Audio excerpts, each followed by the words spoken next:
Warren Buffett's net worth is $84 billion. $81 billion of it arrived after his 65th birthday. That is not a rounding error. The man most widely credited as the greatest investor of the 20th century earned the overwhelming majority of his wealth in what most people would call retirement. His edge was not the quality of his stock picks. It was not timing.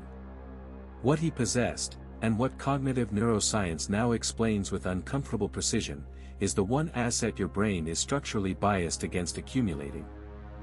This is not a video about Warren Buffett's portfolio. You will find no stock recommendations here, no claims about which assets outperform, no investment tips. What this video examines is a narrower and more fundamental question: why does the human brain find it so difficult to behave consistently with what compound growth mathematically requires?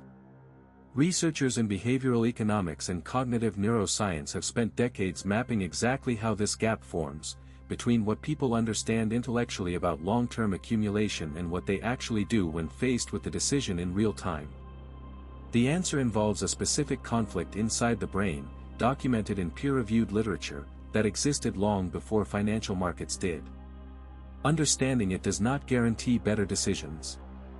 But not understanding it almost certainly guarantees worse ones.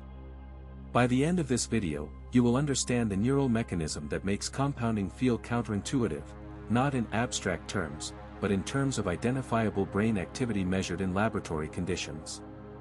You will understand why the instinct that works against long-term accumulation was adaptive for your ancestors and costly for your portfolio.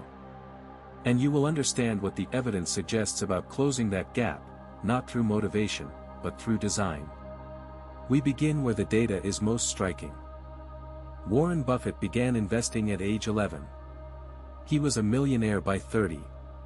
Most serious analyses of his track record conclude that his returns were exceptional, but not uniquely so among professional investors of his era.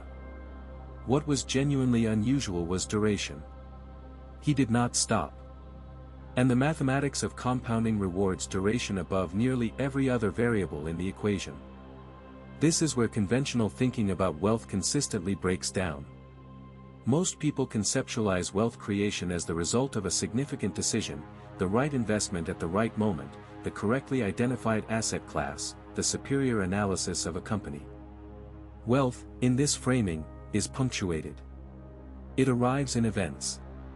Research by Daniel Kahneman and Amos Tversky, published in 1979 as the foundation of what became prospect theory, suggests that human intuition tends to overestimate the impact of discrete, visible events and underestimate the effects of small changes that accumulate over time.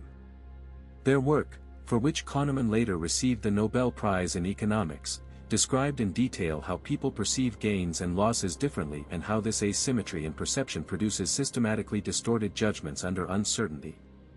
The Buffett case is a precise empirical illustration of what this bias costs at the extreme end of the distribution. A hypothetical investor with identical skill who started at 30 instead of 11, and who stopped at 60 rather than continuing, would hold a fraction of the terminal wealth. Not because of inferior judgment. Not because of worse information. Because of fewer years in which the exponential function could operate. The mathematics does not lie. But the mathematics does not feel real. There is a gap between the formula and the intuition, and that gap is where behavioral science has spent the last 4 decades working. The question is what creates it. In 2004, Samuel McClure and colleagues at Princeton published research using functional magnetic resonance imaging to examine what occurs in the brain when people choose between immediate rewards and delayed ones. The findings were precise. The brain's reward circuitry responds more powerfully to what is available now than to equivalent, or even objectively larger, rewards available in the future. The limbic system, which governs emotional response and immediate motivation, showed stronger activation for present rewards. The prefrontal cortex, the region associated with planning and long-range reasoning, engaged more consistently when evaluating future outcomes. These two systems do not operate in isolation. They compete. And the competition is not equal in all conditions. Paul Glimcher, a neuroeconomist at New York University, documented in his 2003 work on the neural basis of economic decision-making that this tendency to overvalue what is immediately available appears to be a fundamental structural feature of how the brain processes choice, not a reasoning error that education can simply correct, but a property of the underlying cognitive architecture. This distinction is critical, and it is one that most financial advice ignores entirely. The difficulty people experience in trusting compounding is not a failure of intelligence or of discipline. It is the consequence of cognitive hardware optimized for an environment that no longer exists, one in which immediate threats required immediate responses, and the distant future was, by any reasonable measure, genuinely uncertain. The savannah did not offer compound interest. It offered predators and scarcity. A brain that prioritized tomorrow's reward over today's survival did not pass on its genes. The brain you have inherited is the product of selection for immediate responsiveness. Compounding requires something almost opposite, trusting a process that produces no perceptible output for years. That is structurally alien to the reward system you were born with.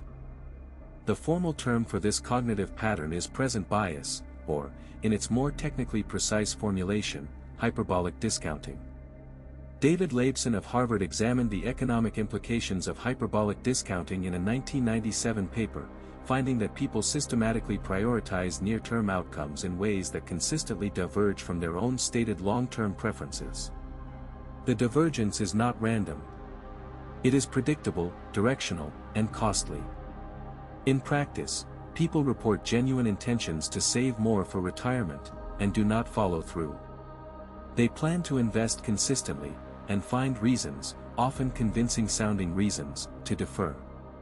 The future self, the one who will actually live with the consequences of today's decisions, is discounted in the calculation almost as though it belongs to a different person entirely. Research in cognitive psychology suggests this intuition may not be entirely metaphorical. When people are asked to reason about their future selves, certain patterns of thinking can more closely resemble how they process information about unfamiliar others than about their current identity. The version of you that exists 20 years from now feels abstract and distant. The financial trade-off available today is immediate and concrete. Present bias acts accordingly, and it acts reliably. This is the mechanism that makes compounding counterintuitive, not because the mathematics is complex, but because the brain does not experience the mathematics. The exponential curve is invisible during most of its duration. The results that compounding eventually produces arrive decades after the behavior that generated them, with no perceptible feedback loop in between. For a cognitive system built to track proximate causes and visible effects, this delay is not merely inconvenient. It is structurally disorienting. The brain is waiting for a signal that compounding, by its very nature, cannot provide until it is far too late to significantly alter the outcome. Here is where the science diverges sharply from most of the financial advice you have likely encountered. The problem of present bias has a documented solution. And it looks almost nothing like what conventional wisdom recommends. In a program they called Save More Tomorrow, behavioral economists Richard Thaler and Shlomo Benartzi designed a retirement savings intervention built directly around the structure of present bias, rather than against it. The insight was architectural, not motivational. Rather than asking employees to reduce their current take-home pay, a request that immediately activates loss aversion and present biased resistance, the program asked participants to commit, in advance, to automatically increasing their savings rate when future pay raises occurred. Participants never experienced a nominal decline in their paycheck. The savings increase was deferred, automatic, and tied to income growth rather than to current sacrifice. In research published in 2004, Thaler and Benartzi reported that employees enrolled in the program substantially increased their savings rates over multiple years, without the self-control failures and decision reversals that tend to characterize voluntaristic approaches to saving behavior. This was not achieved by changing how people felt about their financial future. It was achieved by redesigning the decision environment so that present bias had structurally less opportunity to intervene in the outcome. This is the lesson that most conventional financial guidance has not yet absorbed. The standard approach to compounding, save consistently, invest long-term, resist short-term thinking, maintain discipline, fails not because the advice is factually incorrect, but because it asks people to override a deeply embedded cognitive tendency using willpower as the primary and sustained mechanism.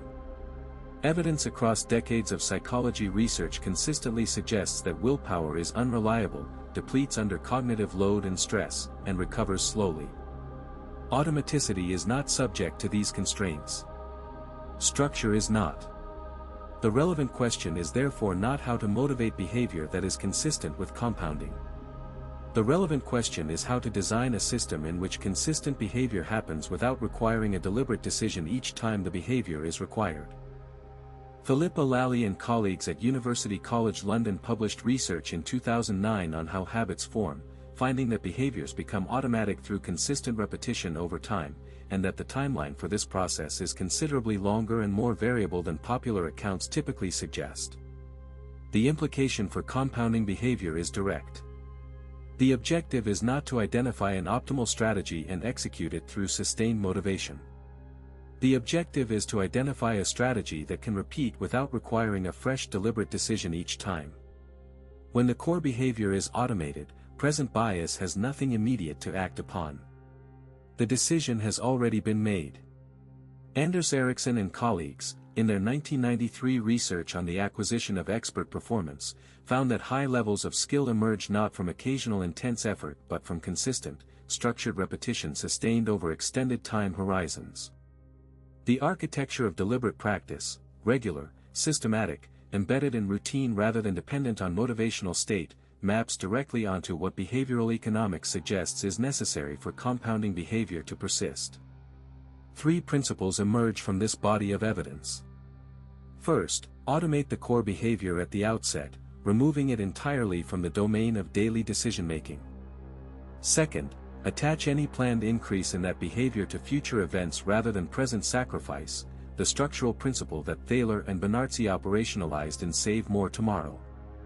Third, treat the absence of visible early results not as evidence of failure but as the expected structure of exponential growth. The exponential function is flat before it rises. That flatness is not a warning. It is the function operating exactly as the mathematics predicts. The error is in expecting a different signal. Warren Buffett has described his wealth as the product of 3 factors: living in America, good genes, and compound interest. He offered that last item as though it were self-evident. Mathematically, it is. Cognitively, it runs against nearly everything the human brain is structured to trust. Kahneman and Tversky documented the perceptual bias in 1979. McClure and colleagues located it in neural architecture in 2004. Leibson traced its economic cost in 1997. Thaler and Benartzi showed it could be systematically out-engineered in 2004. What this body of research suggests, taken together, is that the compounding secret is not a secret at all. It is a documented mathematical process, a documented cognitive obstacle, and a documented structural workaround. The distance between understanding that and consistently behaving in accordance with it is exactly the gap that behavioral economics was built to study, and, where the evidence permits, to close.